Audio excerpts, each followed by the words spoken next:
Bienvenidos a la entrevista de Focos. Hoy vamos a hablar sobre perspectivas económicas y fiscales para el año 2021. Quiero dar la bienvenida a nuestro invitado. Hoy está con nosotros el doctor Óscar Cabrera.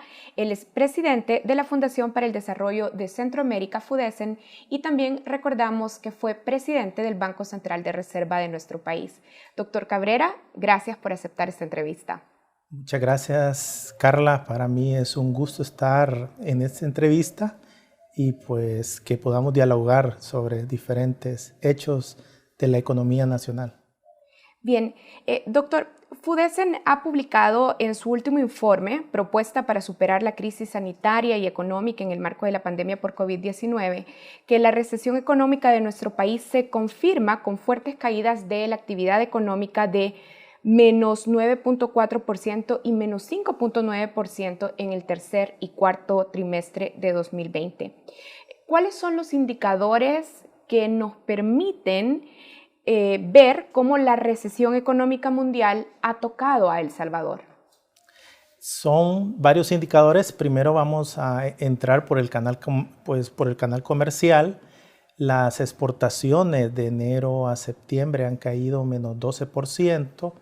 Las importaciones por igual han caído 2 dígitos a menos 17%. Por el lado de los gastos de consumo privado, que son los gastos de consumo de los hogares, estos han caído casi un 15%. Aquí me gustaría detenerme porque ¿qué está explicando la caída del consumo de los hogares salvadoreños, que representan el 85% del Producto Interno Bruto? Los salarios han descendido, explicado por la pérdida de alrededor de 80,000 empleos directos y alrededor de 200,000 empleos indirectos. Y por otro lado es la evolución de las remesas, que en efecto han crecido alrededor del 2%, pero el gran componente del ingreso disponible son los salarios de los trabajadores. Por otro lado, si revisamos... No se compensa, doctor, no se compensa lo que han incrementado las remesas con respecto a lo que han bajado los salarios. Sí, en efecto, los salarios promedios han caído menos 10% según el Seguro Social, pero si sumamos la pérdida de empleos informales, que incluso la OIT estima que casi el 50% de la población ocupada se va a perder este año, pues obviamente no compensa. Incluso no compensa la caída de los gastos de consumo de los hogares, el incremento de los gastos del gobierno, que crecieron alrededor del 15% en el segundo trimestre. Otra variable importante es la inversión. La inversión ha caído más de menos 37%, y esto nos va configurando una desaceleración acusada de la actividad económica que FUDECEN estima en menos 7.2%, y el fondo llega hasta mencionar menos 9%. ¿Estamos en recesión? Claro que sí. Y sobre todo, una de las características que tiene la economía salvadoreña es ser dolarizada. No contamos con ese kit de política de demanda que sí cuentan con el 92% de los países del mundo. Ahora, doctor, usted nos hace esta revisión de cifras que demuestran que estamos en este escenario de recesión económica. Sin embargo, el Ejecutivo de nuestro país mantiene un discurso optimista sobre la recuperación económica para el 2021 y resaltan la mejora en indicadores como el índice de volumen de la actividad económica, el IVAE, la recuperación de empleos perdidos durante la pandemia, entre otros. ¿De verdad estamos ya recuperándonos? Digamos que si nosotros nos comparamos con el mismo periodo del año anterior, pues obviamente el impacto es muy fuerte en términos de actividad económica. Pero lo que hace el Banco Central es compararse respecto al mes anterior. Eso simplemente lo que está denotando es que si se está acelerando o desacelerando la actividad económica respecto al mes anterior. Entonces creo que el análisis más adecuado, y cuando yo fui presidente tuvimos este debate, cuando un tanque de pensamiento de derecha evaluaba las cifras de empleo a partir del mes anterior. Y el Banco Central definía que era comparado con el mismo periodo del año anterior. Por eso ahora me sorprende la posición del Banco Central.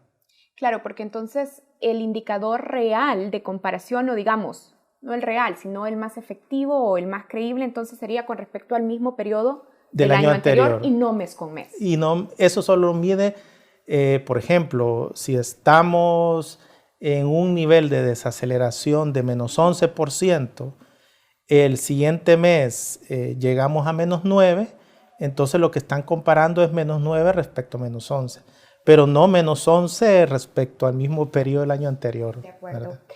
Ahora, doctor, hablemos del manejo de la crisis que puede hacer el gobierno. En el informe que mencioné al principio de esta entrevista, se expone que ante una crisis como la que vivimos, y usted también ya estaba mencionando, con una economía dolarizada como la nuestra, los gobiernos lo que hacen en la situación de crisis es solicitar más préstamos, pero esto también eleva la tasa de interés y en nuestro caso se exacerba o se aumenta el déficit fiscal.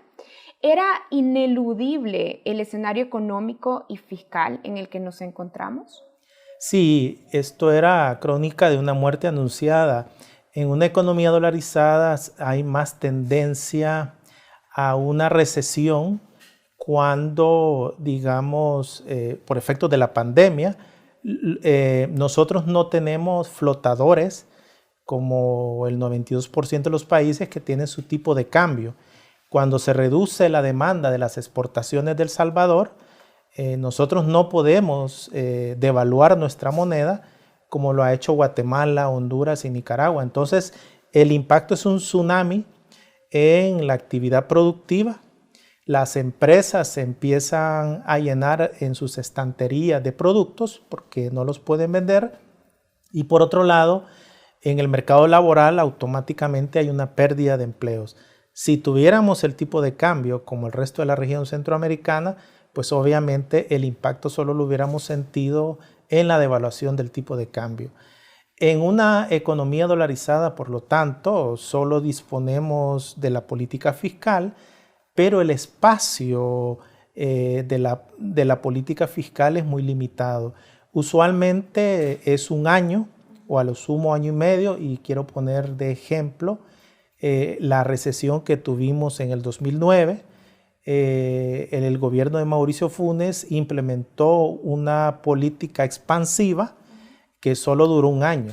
Cuando dice el espacio de la política fiscal es muy limitado, doctor, se está refiriendo a que la posibilidad de adquirir, por ejemplo, endeudamiento y vía endeudamiento incrementar la inversión o el gasto público es limitado. ¿Se refiere a eso? Sí, me estoy refiriendo a la expansión del gasto público que tradicionalmente en El Salvador ha sido vía endeudamiento externo.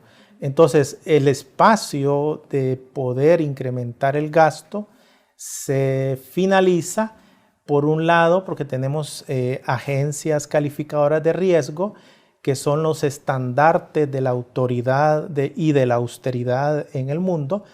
A ellos les pagan inversionistas internacionales que son tenedores de bonos de los Estados Unidos y bonos de El Salvador, también para poner un ejemplo.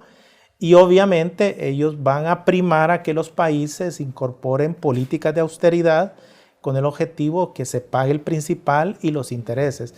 Entonces, un año dura la expansión del gasto y a partir del próximo año empiezan estas presiones de las agencias calificadoras, presiones del Fondo Monetario. Paradójicamente, el Fondo Monetario en mayo de este año, para aprobar 389 millones, que son los ahorros que tenía El Salvador en el fondo, en el informe le solicita al gobierno que a partir del 2021 inicie un programa de consolidación fiscal de alrededor del 3% del PIB entre 2021 hasta 2023. ¿Qué es esto?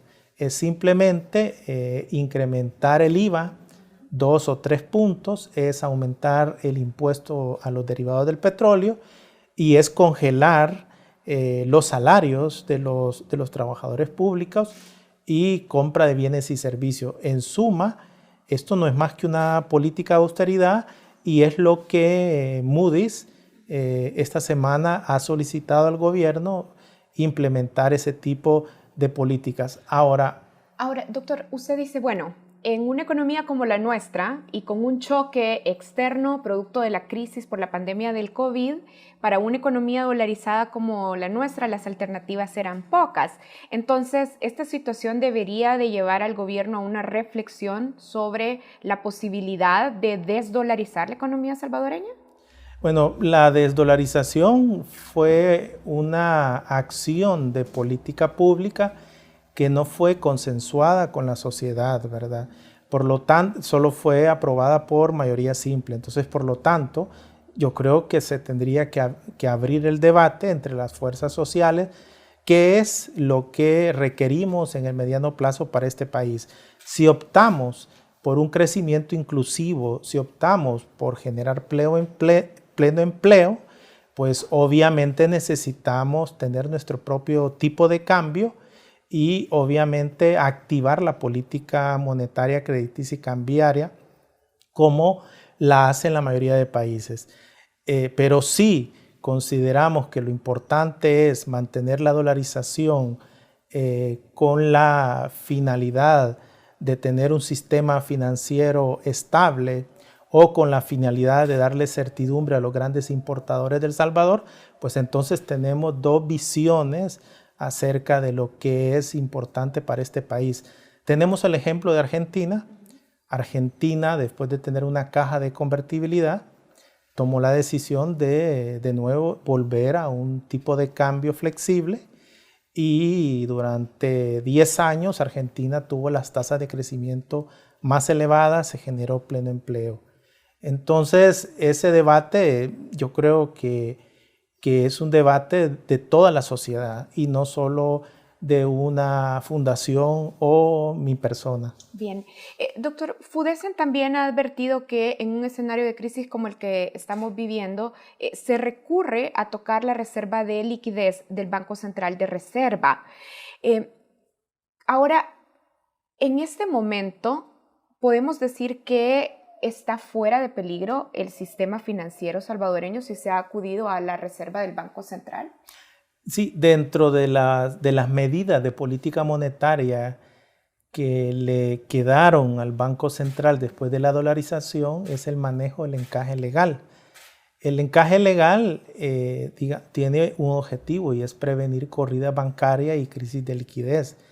En momentos de vacas flacas como las actuales, pues obviamente el Banco Central tiene que reducir el encaje legal para dotar de liquidez a las entidades bancarias y con esto pues reducir el precio del dinero a través del otorgamiento del crédito. Lo paradójico es que más de los 800 millones que proveyó el Banco Central al sistema bancario no fueron para otorgar créditos, sino que para comprar letras del Tesoro y certificados, ¿verdad? Los CETES. Entonces creo yo que obviamente la medida era adecuada, pero no se enfocó a fortalecer el crédito. Sino que se enfocó a que se prestara al mismo gobierno salvadoreño. Exacto. Bien, vamos a continuar hablando sobre este tema. Hago la primera pausa en esta entrevista con el doctor Óscar Cabrera, presidente de FUDESEN. Ya regresamos.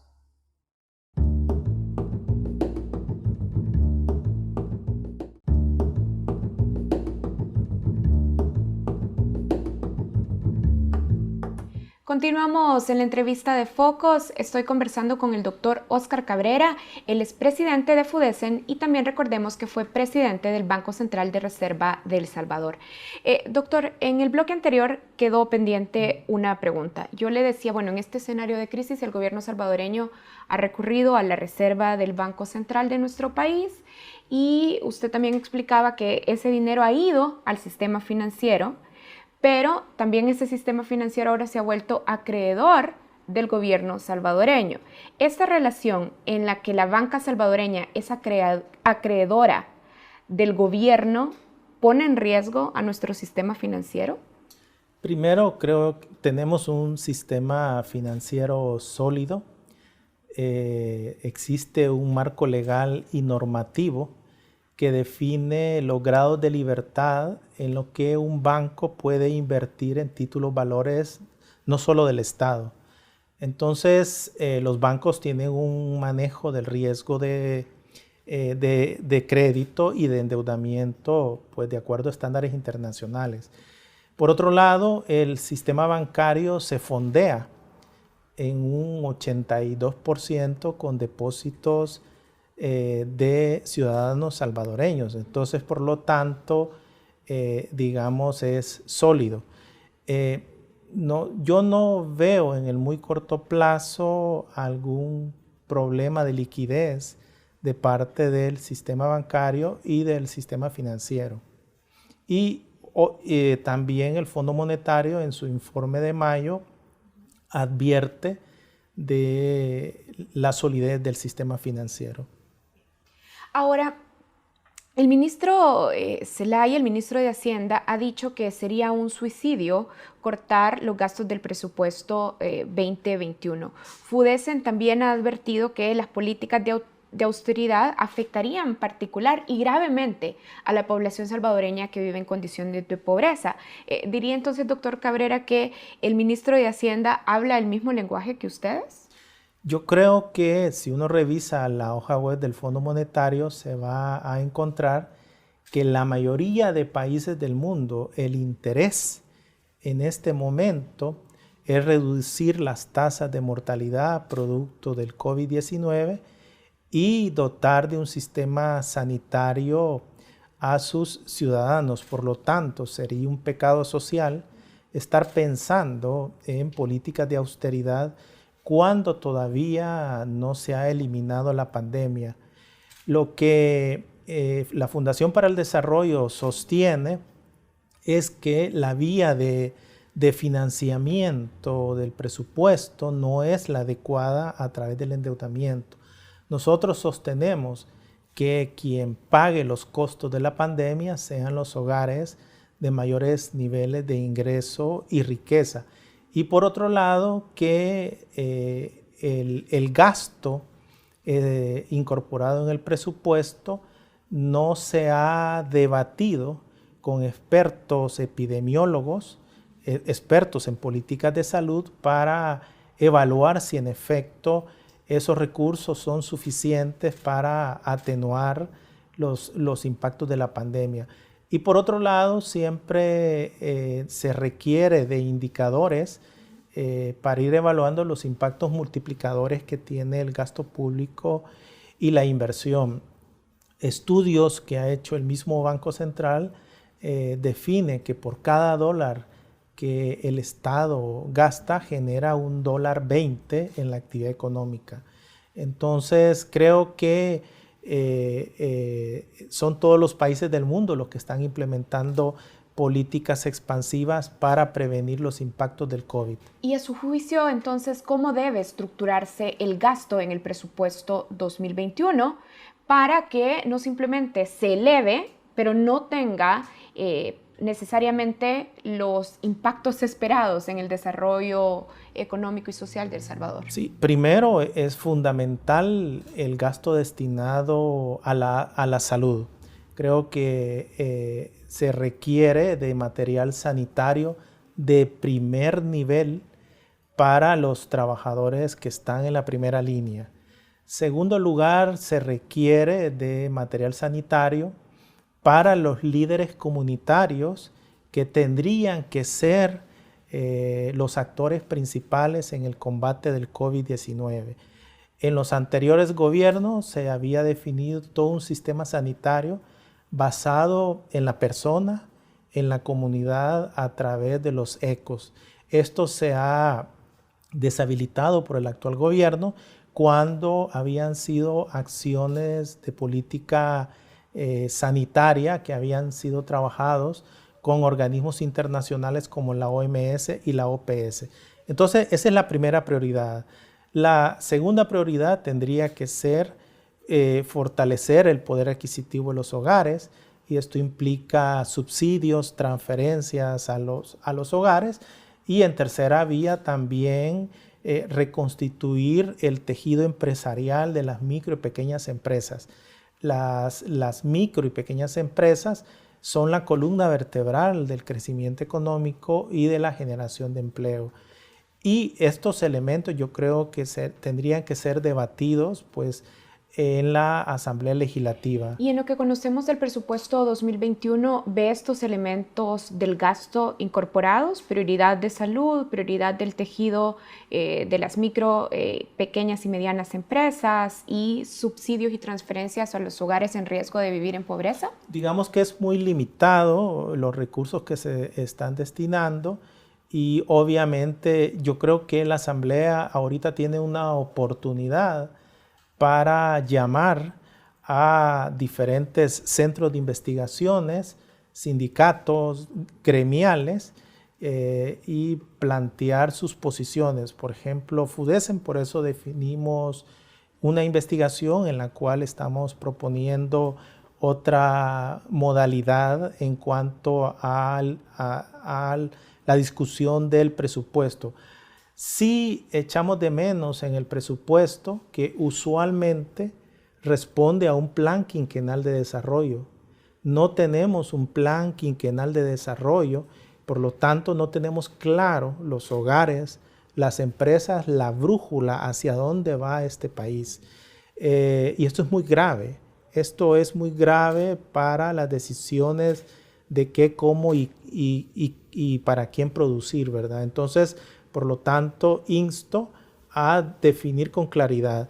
Entonces, el presupuesto no está incorporado a este plan quinquenal, por lo tanto, digamos, desde ahí empieza la mayor incertidumbre. Veamos, hablando sobre cómo financiar el presupuesto, ya también usted mencionaba hace unos minutos que debe considerarse una manera de financiar el presupuesto de 2021 más allá de la deuda o más allá de incrementar el financiamiento. De hecho, usted ha hablado ya en otros espacios de una recaudación basada en impuestos directos, impuesto predial, impuesto al patrimonio. ¿Ve señales políticas claras de que el gobierno también comparte esta visión de cómo incrementar los ingresos del Estado salvadoreño? Bueno, esa es una pena. Vemos el presupuesto, es un indicador donde se continúa financiando el gasto por endeudamiento y por impuestos indirectos. Se estima un 14% de incremento, digamos, de los impuestos indirectos, alrededor de 354 millones, que esto parece ser que es el incremento de 1 o 2 puntos de IVA. También se ve alrededor de 300 millones en el caso de impuestos derivados a las gasolinas, ¿verdad? Entonces, estamos observando, por un lado, de nuevo, que sobre la financiación del presupuesto es por deuda y para los hogares, que son los que realmente consumen, compran bienes y servicios, y por los asalariados. Diferente sería darle un golpe de timón a la tributación para que fuese más progresiva. 2/3 partes de la recaudación tributaria son impuestos indirectos. Nosotros estamos proponiendo darle esa vuelta al timón y donde la recaudación basada en impuestos indirectos suba del 33% hasta el 41% de aquí al 2030. Ahora, doctor, usted dice, bueno, en el presupuesto se ve un incremento que podría pensarse que va a venir del aumento al IVA. Sin embargo, el Ministerio de Hacienda ha dicho que no van a tocar este impuesto. Entonces, ¿de dónde podemos estimar que el gobierno está viendo más allá del financiamiento este incremento? Digamos que el IVA tiene un comportamiento procíclico a la actividad económica. Cuando la actividad económica crece, la recaudación de IVA crece. pero en este año no estamos viendo que el IVA, que el crecimiento se eleve. Al contrario, estamos en recesión, vamos a caer -9 y por lo tanto las previsiones que se tienen de los ingresos de IVA, que obviamente no se van a poder conseguir, ¿verdad? Entonces, por eso es que nos genera esa duda de dónde van a venir estos 300 y pico de millones que está previendo la Hacienda Pública para el próximo año. Y vuelvo a mi pregunta, doctor. Entonces, ¿ve algunas señales políticas de que el gobierno de este país está pensando en estos impuestos directos como los que propone? No, realmente no lo vemos. Ahora, es nuestra responsabilidad como fundación de desarrollar nuevas formas de financiamiento que no solo sea que recaigan sobre las espaldas de los hogares salvadoreños y sobre los trabajadores. Y creo que muchos países están retomando estas buenas prácticas. Vemos el ejemplo de Argentina. La semana pasada acaban de aprobar el impuesto al patrimonio de nuevo, porque se requiere que la política tributaria alcance uno de los grandes objetivos, que es la equidad fiscal. O sea, que sean los hogares que más ingresos tienen y más riqueza los que contribuyan. Doctor, le hago una pregunta final. Usted también ha hablado ya de una renegociación de la deuda, tal y como lo han hecho Jamaica, Argentina, Ecuador. ¿En qué términos debe considerarse esta renegociación de la deuda? Usualmente los países, así como cuando emiten eurobonos, contratan agencias financieras especializadas en el manejo de la emisión. Igual sucede con la renegociación de la deuda. Se contratan agencias especializadas donde con ellos se define una estrategia de negociación con los principales tenedores de los bonos del país. ¿Y qué elementos debería de tener una estrategia de renegociación que impulsar el gobierno salvadoreño? Es importante demostrarle a los inversionistas que la quita de la deuda que se llegue va a ser invertida en el desarrollo humano, en la generación de empleo, en mayor inversión social, ¿verdad? Entonces creo que eso es muy importante y eso implica elaborar todo un roadshow, toda una estrategia y obviamente no vemos dentro de las acciones de corto plazo de la Hacienda Pública definir una estrategia de renegociación de la deuda. Por ejemplo, Jamaica redujo casi en 20 puntos del PIB su deuda con una renegociación de este estilo. Y otro es cómo hacer que esta piscina, que es la deuda, que el próximo año va a llegar al 100% del PIB y un déficit casi de -9%, cómo hacer para reducir este volumen de deuda. Lo que nosotros proponemos es, por un lado, reactivar la transformación productiva, la diversificación y transformación para que la economía empiece a crecer posterior a, digamos, al impacto de la recesión. Y en segundo lugar, generar superávit primarios, y estos superávit primarios obviamente van a ser financiados por impuestos directos. Bien. Bueno, quiero agradecerle por este espacio de conversación con Focus, doctor Oscar Cabrera. Muchas gracias y pues ha sido un gusto estar dialogando esta noche. Bien, así cerramos esta entrevista con el economista doctor Oscar Cabrera. Recordemos que él es presidente de FUDECEN, la Fundación para el Desarrollo de Centroamérica, y también fue presidente del Banco Central de Reserva. Si quieren ver nuevamente esta entrevista, pueden hacerlo en nuestro canal de YouTube, Focus TV. Ya regresamos.